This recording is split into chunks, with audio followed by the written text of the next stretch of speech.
শেখ শাহজাহান সম্পর্কে কি বলেছেন প্রদেশ কংগ্রেসের সভাপতি অধীর রঞ্জন চৌধুরী, আমরা শোনাব। কাপুরুষ বলে পুলিশের কোলে দোলে আর এলাকায় তোলা তোলে। তো স্বাভাবিকভাবেই তাদের এখন ভয় তো ঢুকেছে, কোথা থেকে কি হয়। ওদিকে অনুব্রত তাকে দেখছে, তার কোনো এদিক ওদিক হচ্ছে না। তার মেয়েকে নিয়ে, পরিবারকে নিয়ে তিহার জেলে বসে আছে, কেউ তার খোঁজও নিচ্ছে না। দিদির তো রাজনীতিটা কি, ইউজ অ্যান্ড থ্রো। এই শাহজাহান শাহজাহান শাহজাহান, দুদিন পর বলে চিনিই না। আমি তো আগেই বলেছিলাম তাড়ি দাও। আমি হ্যাঁ বললাম বলেই তো সিবিআইয়ের হাতে গেল। কত বাহানা হবে।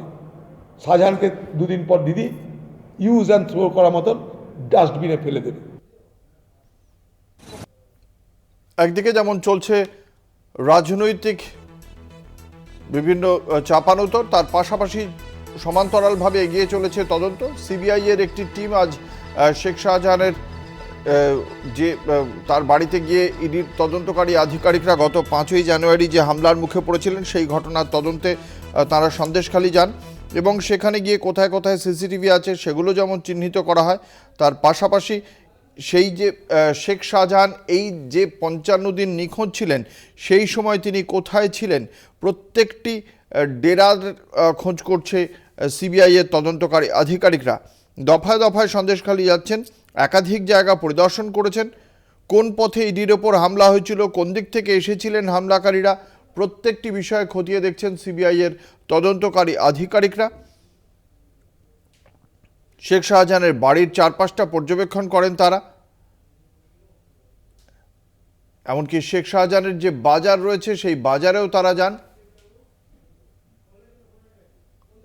আমাদের সঙ্গে রয়েছেন আমাদের প্রতিনিধি কল্যাণ চন্দ্র।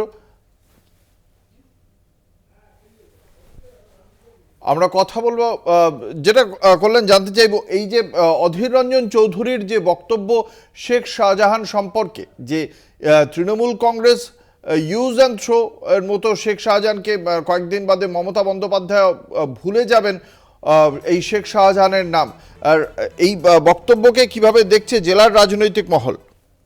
দেখো, জেলা রাজনৈতিক মহলের স্পষ্ট বক্তব্য যে অধীর চৌধুরীর সামনে ভোট আসছে, যার ফলে অধীর চৌধুরী কখনো বিজেপি কখনো তৃণমূলকে আক্রমণ করছেন এবং তিনি জানেন যে এ রাজ্যে যে ভোট হয়েছিল অর্থাৎ গত বিধানসভা এবং পঞ্চায়েতে, সেখানে কংগ্রেসের আসন বিধানসভাতেও যেমন কোনো একটা আসনও ছিল না, তেমনি পঞ্চায়েতেও ভরাডুবি হয়েছে, বরং বিজেপি এগিয়েছে কংগ্রেসের চেয়ে এই জেলাতেও অনেক বেশি। যার ফলে অধীর চৌধুরী সাঁড়াশি আক্রমণ সবসময় রাজনৈতিক দুই মূল প্রতিদ্বন্দ্বীর বিরুদ্ধে, এবং তারও ব্যতিক্রম হচ্ছে না তার বক্তব্য। এটা জেলা রাজনৈতিক মহলের বক্তব্য। তবে অধীর চৌধুরী যেটা বলছেন যে শেখ শাহজাহানকে ইউজ অ্যান্ড থ্রো করবে। কেন করবে? তো এর আগে অনুব্রতকে নাকি ইউজ অ্যান্ড থ্রো করেছে তৃণমূল।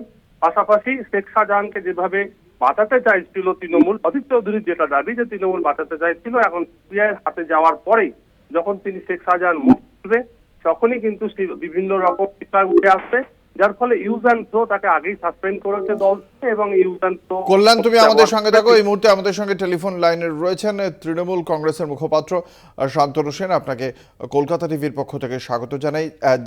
প্রদেশ কংগ্রেসের সভাপতি তথা লোকসভার কংগ্রেস দলনেতা অধীর রঞ্জন চৌধুরীর অভিযোগ, তৃণমূল কংগ্রেসের ইউজ অ্যান্ড থ্রো নীতির এই শেখ শাহজাহানের ক্ষেত্রেও মমতা বন্দ্যোপাধ্যায় কয়েকদিন বাদেই ভুলে যাবেন শেখ শাহজাহানকে। আপনার প্রাথমিক প্রতিক্রিয়া জানতে চাইব। আসলে সমস্যা হচ্ছে অধীর চৌধুরী, তিনি এখানে প্রদেশ কংগ্রেসের সভাপতি হলেও তিনি বিজেপিকে খুশি করতে গিয়ে, বিজেপির তল্পিবাহকতা করতে গিয়ে, বিজেপির বিরোধী একমাত্র শক্তি তৃণমূল কংগ্রেসকে দুর্বল এবং আক্রমণ চলেন। তিনি মাঝে মাঝে হয়তো নিজেও বুঝতে পারেন না। শেখ শাহজাহান ধরা না পড়লে বলবে তৃণমূল কংগ্রেস ধরছে না, শেখ শাহজাহান ধরা পড়লে বলবে ইউজ অ্যান্ড থ্রো। তার তো এটা বলা উচিত যে হ্যাঁ, আমি যে বাংলায় থাকি সেখানে একটা দল আছে, যদিও আমি তার বিরুদ্ধে বিষোদ্গার করি, কিন্তু সেই দলটা জিরো টলারেন্স টু করাপশন কাজে করে দেখায়। কোনো অভিযোগ থাকলে সেই তার ভিত্তিতে কোনো যদি প্রমাণ পাওয়া যায়, তাহলে তৃণমূল কংগ্রেসের নেতারাও এইখানে তৃণমূলের সরকারের দ্বারা অ্যারেস্টেড হয়, যেটা বিজেপি শাসিত কোনো রাজ্যে হতে পারে না। এইটার তো ওনার বলা উচিত, তিনি যদি প্রকৃত অর্থে বিজেপি বিরোধী শক্তি হিসেবে নিজেকে মনে করেন। আসলে তার কাজই হচ্ছে বিজেপিকে অক্সিজেন দেওয়া, আর বিজেপিকে অক্সিজেন দেওয়ার জন্য তৃণমূলের বিরুদ্ধে গালিগালাজ করা। তিনি সেটাই করছেন। অসংখ্য ধন্যবাদ। আমরা কথা বলছিলাম তৃণমূল কংগ্রেসের মুখপাত্র শান্তনু সেনের সঙ্গে।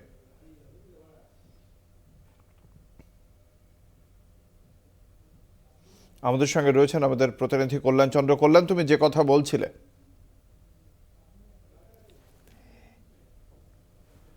কল্যাণ তুমি শুনতে পাচ্ছ?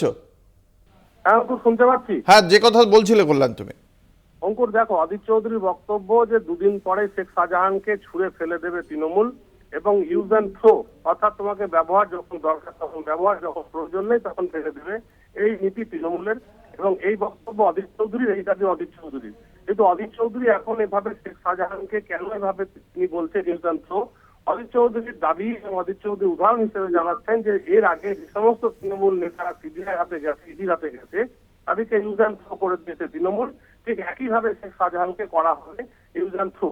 এখন অধীর চৌধুরীর বক্তব্য, যেটা তৃণমূলের দাবি, জেলা তৃণমূলের বক্তব্য যে অধীর চৌধুরী এর আগে, অর্থাৎ আগের লোকসভায় বহরমপুর যেখানে বিজেপি প্রার্থী হয়েছিল, সেখানে একজন বহিরাগত বৈষ্ণবকে দাঁড় করানো হয়েছিল, যার ফলে অধীর চৌধুরী তখন বিজেপির হাত ধরেই উতরে গেছিলেন। এবারও লোকসভা ভোট, সেই লোকসভা ভোটেও কিন্তু বিজেপির হাত ধরে উতরাতে চাইছেন, যার ফলে তিনি তৃণমূলকে এভাবে কটাক্ষ করছেন বলে দাবি করছে জেলা তৃণমূল।